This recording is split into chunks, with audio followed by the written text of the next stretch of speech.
ایک تو یہ کہ مسیح روزہ، اگر ہم اس کو اس طرح سے بول دیں کہ بائبل ہمیں جو روزہ سکھاتی ہے، یا پھر یہ کہہ دیں کہ خداوند یسوع نے ہمیں کیسا روزہ رکھنے کا حکم دیا ہے، تو دنیا بھر کے جتنے بھی مذاہب ہیں وہ روزہ رکھتے ہیں اپنے اپنے عقائد کے مطابق، اپنے اپنے طریقہ کار کے مطابق. تو لیکن جو بائبل روزہ ہمیں بتاتی ہے نا وہ بالکل ڈیفرنٹ ہے. اور جس طرح ہم دوسرے عقائد کے روزوں کو دیکھیں تو ایک وقت ہے کہ روزہ کھولنے کا، ایک وقت ہے روزہ بند کرنے کا، اور طریقہ کار ہیں کہ ہم نے کیا کیا چیزیں اس میں کرنی ہے. تو جو بائبل روزہ بتاتی ہے نا وہ صرف کھانے پینے سے تعلق نہیں رکھتا ہے. جو میں نے اسٹڈی کی ہے، جو میں نے کلام میں سے سیکھا ہے، کہ وہ صرف کھانے پینے کی بات نہیں کر رہا ہے، وہ صرف فاقہ کشی کی بات نہیں کر رہا ہے کہ ہم نے اپنے منہ کو صرف کھانے پینے سے باز رکھنا ہے. بالکل. تو جو مطلب کلام روزہ ہمیں بتا رہا نا وہ بالکل ڈیفرنٹ ہے. جس طرح ابھی اور بہت سارے ہمارے بہن بھائی ہیں، ہمارے جس طرح مسلمان بہن بھائی ہیں، ان کے روزے چل رہے ہیں، تو ان کا ایک طریقہ کار ہے کہ صبح انہوں نے سحری کرنی ہے، پھر شام کو افطار کرنا ہے. ایک بھاگ دوڑ لگی ہوئی ہے نا کہ مقصد ابھی یہ کرنا ہے، ابھی یہ کرنا ہے، ابھی یہ کرنا ہے. تو لیکن جو کلام ہمیں روزہ بتا رہا ہے نا، ایک میں دیکھ رہی ہوں کہ ایک ترتیب ہے،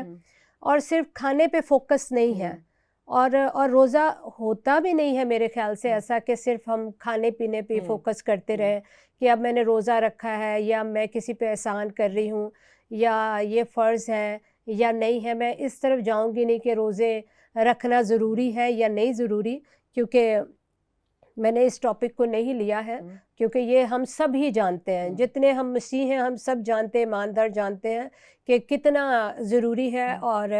کتنا مفید ہے. تو اس کے بارے میں نہیں ہم بات کریں گے، اس کے بارے میں بات کریں گے کہ بائبل ہمیں روزے کے بارے میں کیا تعلیم دیتی ہے. ٹھیک ہے. اب جیسے اگر ہم بائبل کے روزے کی طرف دیکھیں یا مسیح روزے کی طرف دیکھیں، تو جب ہم روزہ رکھتے ہیں تو اس کے بڑے مقاصد کے لیے میں نے دیکھا کہ خدا روزے کے لیے بلاتا ہے، یا خدا کے خدمت گزار لوگ جو روزہ رکھ رہے ہیں، یا جب خدا نبیوں پیغمبروں کو کوئی خدمت دے رہا ہے تو میں وہاں پہ روزہ دیکھتی ہوں. یا پھر میں روزہ دیکھتی ہوں کہ بادشاہ تک رسائی ہونی ہے، میں وہاں پہ روزہ دیکھ رہی ہوں کہ خدا کہہ رہا ہے کہ روزہ رکھنا ہے. پھر میں بائبل میں یہ بھی دیکھ رہی ہوں کہ چھٹکارے کے لیے روزہ ہو رہا ہے. پھر میں دیکھ رہی ہوں کہ اپنے لوگوں پہ ماتم کے لیے روزہ رکھا جا رہا ہے، کہ جو حالات جو کلام میں تھے یا جو لوگوں کے تھے، تو جو خدا کے نبی ہیں وہ کس طرح سے روزہ رکھ رہے ہیں. تو جب ہم بائبل میں روزے کو دیکھ رہے ہیں تو